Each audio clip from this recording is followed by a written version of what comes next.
Let's be real. Some people are so toxic, you wonder if they're hiding horns beneath their charming facade. Ever feel drained just being in the same room? Like you need a mental cleanse afterward. You're not imagining it. Sometimes, it's not just a bad vibe, it's a full-blown psychological ambush. The worst part, you genuinely like them. You trust them until you realize you're playing chess with a master manipulator who smiles and says, "Your move." Today, I'm sharing 5 clear signs someone in your life isn't sent from above. They're emotional saboteurs, here to erode your peace, self-worth, and clarity. Grab your coffee or something stronger and settle in, because spotting these signs can spare you years of pain and costly therapy. If you're ready to see through their mask, hit like, subscribe, and comment "I see the signs." Let's shine a light on the shadows together. First up, they push you to self-destruct. We all know nobody's perfect. We stumble. We fail. Sometimes we drag ourselves through the mud. Wise people admit it. Stubborn ones deny it. But what matters is how those around you react to your missteps. True allies don't revel in your failures. They call out your mistakes, tough as it may be, because they want you to rise. They know real support means holding a mirror to the truth, even when it stings. But there's a far more dangerous type, subtle saboteurs with warm smiles, cloaking their motives in charm and camaraderie. They pose as your confidant, your ally, the one who gets you like no one else does. Their tactic is cunning. They don't outright tell you to ruin your life. They applaud when you do. Picture this: you're trying to get healthier, eating better, cutting back on sugar or alcohol. Then this friend smirks. "Come on, live a little.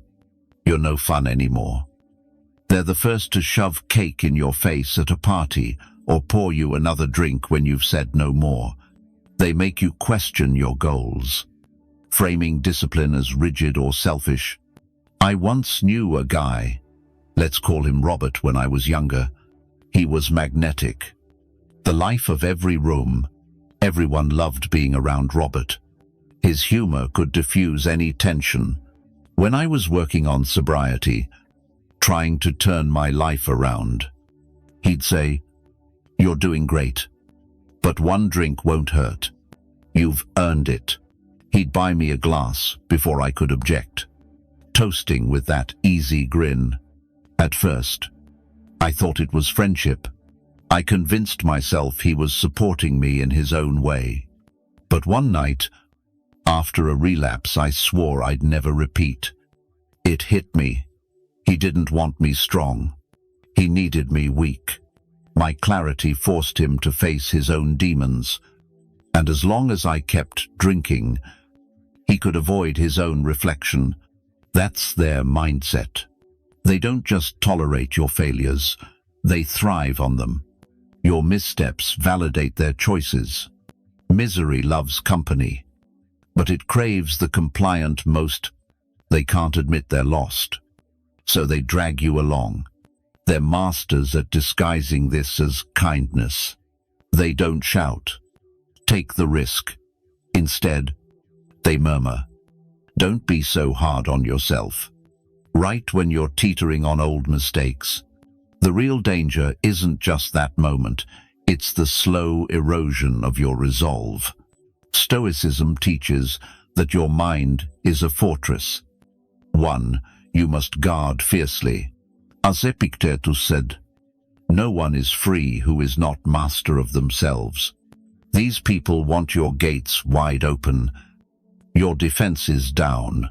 Once you start justifying small compromises, you're easier to lead astray. The tragedy: they're not always cartoonish villains. Many are just as lost, terrified of change. So they sabotage anyone who tries. They could be siblings, Espouse. Old friends, people who know your vulnerabilities and exploit your trust. So how do you handle them? Not with anger or force, but with calm, unwavering boundaries. Stoicism urges us to see them clearly, without illusions or excuses. Set boundaries with quiet resolve. Choose your conversations, resist their temptations, and decline invitations that don't serve you. If necessary, walk away. Protecting your mind, character, and peace isn't selfish, it's essential.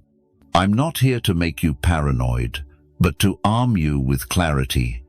Think of someone who seems to celebrate your lapses, cheering your worst choices under the guise of friendship. Recognizing them is the first step. Next, we'll explore how to set firm, respectful boundaries, even with those you hold dear, because love doesn't mean letting them guide you into chaos. The second sign, they dismiss your feelings and manipulate with deception. The most devastating manipulation doesn't look like coercion. It masquerades as care, loyalty, even love. It's a chilling truth most discover too late. These tactics aren't blatant cruelty that sends you running. They're subtle distortions, deliberately nudging you off course until you barely recognize yourself. Many of us have lived this, blaming ourselves for being too sensitive or not perceptive enough. It starts when someone makes you doubt your own judgment. They say things like, "You're overreacting," or "You're too emotional," until you question your instincts. You might share concerns about a toxic relationship or friendship, but instead of listening, they brush off your feelings entirely. Worse, they might insist they're protecting you while controlling who you see, where you go, or how you spend your time. It's not marked by threats or loud arguments, but by a quiet insistence that they know better, that your happiness hinges on following their lead. This manipulation is sinister because it feels like care at first. I've seen professionals in their 50-second and 60-second, seasoned and wise, tiptoe around someone claiming to love them. They stop seeing lifelong friends because it upsets their partner. They skip family gatherings to avoid conflict. Over time, their world shrinks until the manipulator's voice is the only one echoing in their mind. The goal isn't to push you off a cliff, but to guide you, step by step, until you're lost without realizing it. This behavior stems from insecurity and a need for control. Manipulators don't want freely given loyalty. They crave control over it. They twist your reality, making their perspective the only truth, until you doubt your own reasoning. They don't use overt threats, but subtle, almost kind coercion. "I'm just trying to help.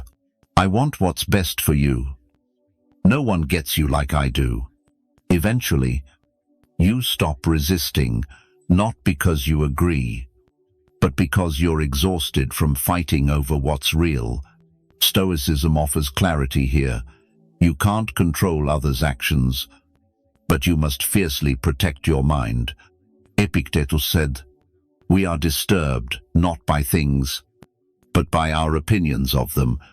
Manipulators hijack those opinions, convincing you their reality is the only one. The antidote is vigilance. Recognize their tactics and hold fast to your reason, even when it's someone you deeply care for. This means rebuilding trust in your own perceptions and setting boundaries, even if they call you cold or selfish for it. Seek relationships built on mutual respect, where disagreements aren't punished and your autonomy is valued, not feared. If you see these signs, don't blame yourself. Manipulation is designed to be invisible. Noticing it is the critical first step to reclaiming your peace. Next, we'll dive into practical strategies for setting firm yet compassionate boundaries. Because protecting your mind isn't just self-defense, it's an act of self-respect and a commitment to the life you deserve. The third sign: they sow discord and division. The most damaging people aren't always the loud, threatening ones. Often, they're the friends who pull you close with care, only to quietly plant seeds of doubt and conflict among those you trust.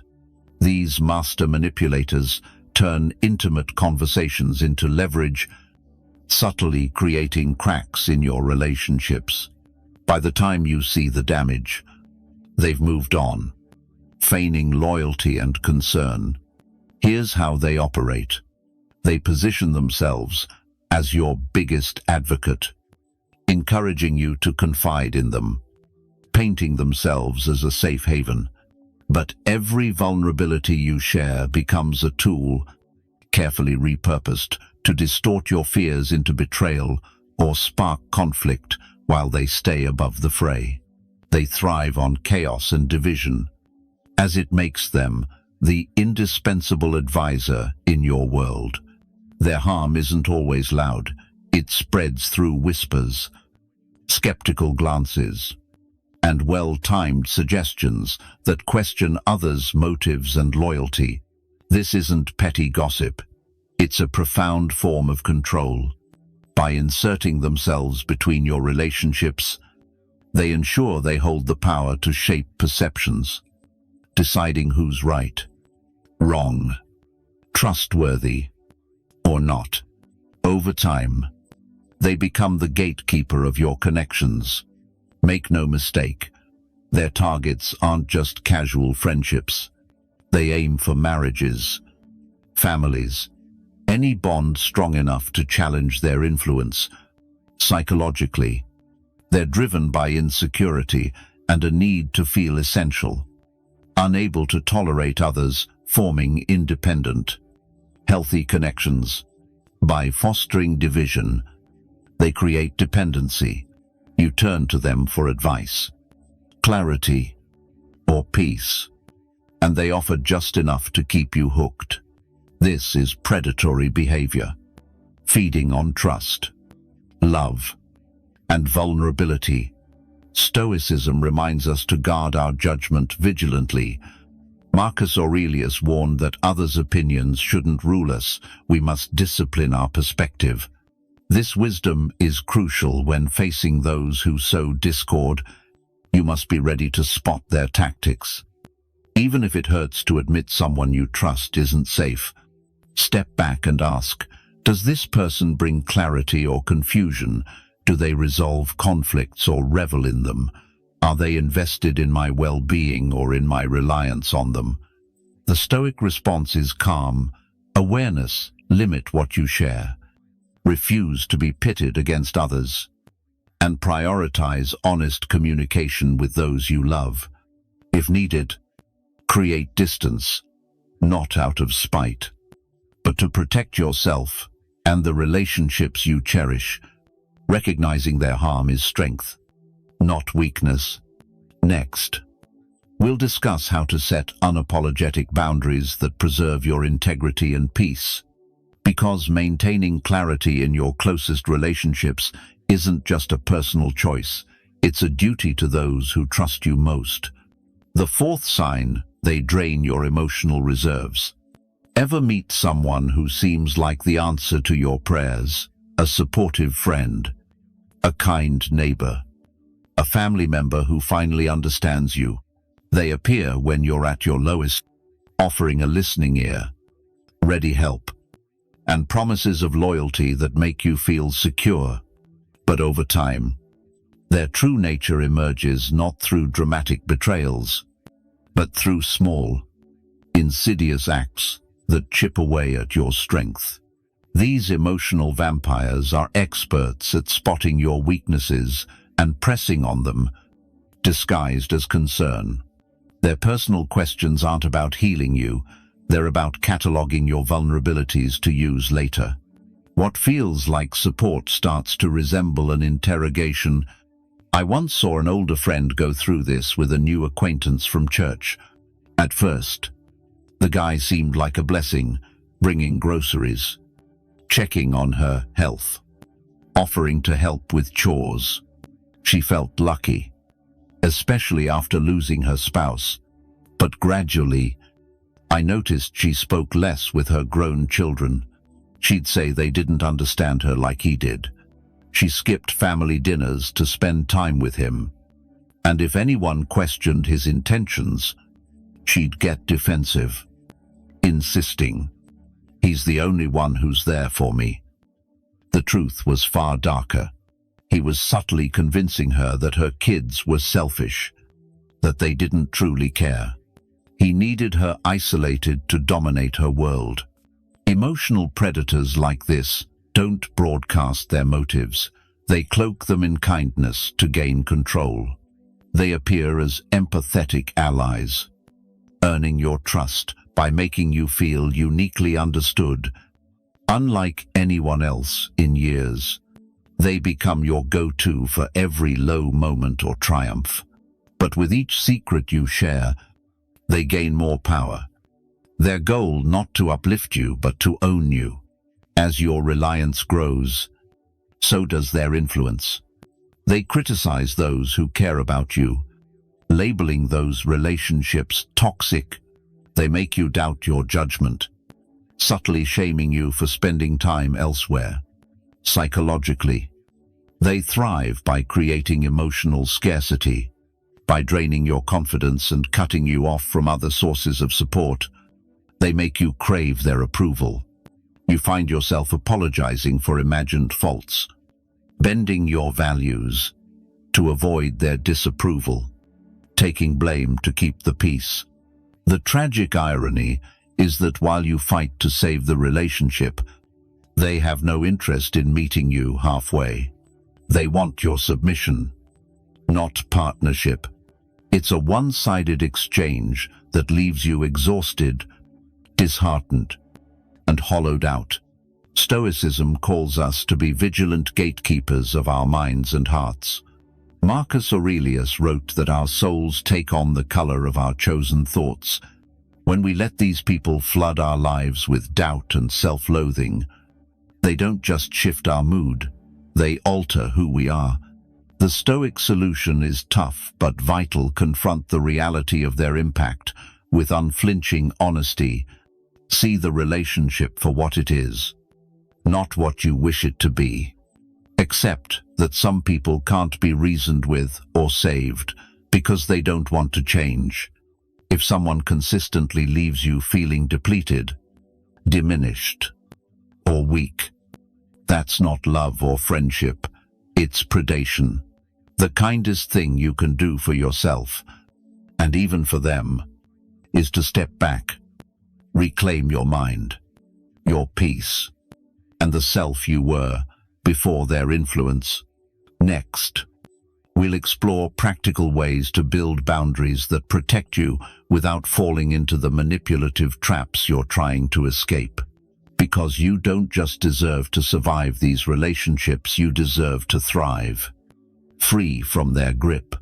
The fifth sign: they instill unease, dread, and a creeping sense of doom. Psychological research confirms anxiety and fear can spread like a virus through social connections, reshaping your thoughts without you realizing it until they feel like your own. You don't need to be naturally anxious to feel consumed by worry. Prolonged exposure to someone who thrives on catastrophe, always highlighting worst-case scenarios, can rewire your mindset. It's a slow, quiet theft of your clarity that's hard to pinpoint. You might mistake this shift for maturity or necessary caution, but often it's the influence of someone determined to keep you small, doubtful, and afraid. They don't wave red flags. They come as trusted friends or family, claiming to act in your best interest. Their advice, disguised as wisdom, focuses solely on risks, paralyzing your decisions. Instead of celebrating your ambitions, they question your abilities and motives, planting self-doubt that spreads like weeds, choking every choice you make. They don't settle for your caution, they demand your compliance. For those of us who are empathetic or careful by nature, this is especially dangerous. We're trained to listen, to consider others' views, and hesitate to label someone negative when they claim to be realistic. But this isn't harmless pessimism, it's manipulation designed to control. They craft a reality where you rely on their guidance to navigate a dangerous world they've painted in your mind. Over time, your courage fades, and your willingness to dream or take risks withers. You apologize for wanting more, doubt the instincts that once guided you, and may even forget who you used to be. Stoics warn that our thoughts are our only true domain, and we must guard them fiercely. Marcus Aurelius likened the mind to a canvas colored by our chosen beliefs. When you absorb fear and negativity, they don't just linger, they define your choices and worldview. This isn't just about mood, it's about losing the power to chart your own path. If you're living smaller, avoiding risks you once embraced, or seeing only danger, question, who's shaping your perspective? Are they helping you see reality clearly, or trapping you in their fear?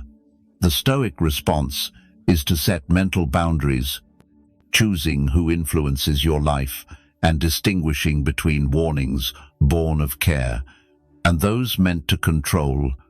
It's about separating caution from paralysis. If these signs hit close to home, it's time to stop giving others power to drain your spirit. You weren't born to be anyone's puppet or punching bag. You deserve peace, clarity, and the freedom to choose your path without toxic whispers in your ear. Spotting these saboteurs is the first step to reclaiming your life. With calm resolve, you can show them the door, saying, "Nice try, but I'm not playing your game." If this resonates or stings, don't stay silent. Subscribe, comment on the sign that hit hardest, and let's build a space to call out these tactics together. Let's create a community where we expose these patterns and stand strong. Once you see through their playbook, you'll never fall for it again. Stay sharp, hold your ground, and join me in the next video as we keep dismantling the darkness with clarity and a touch of humor.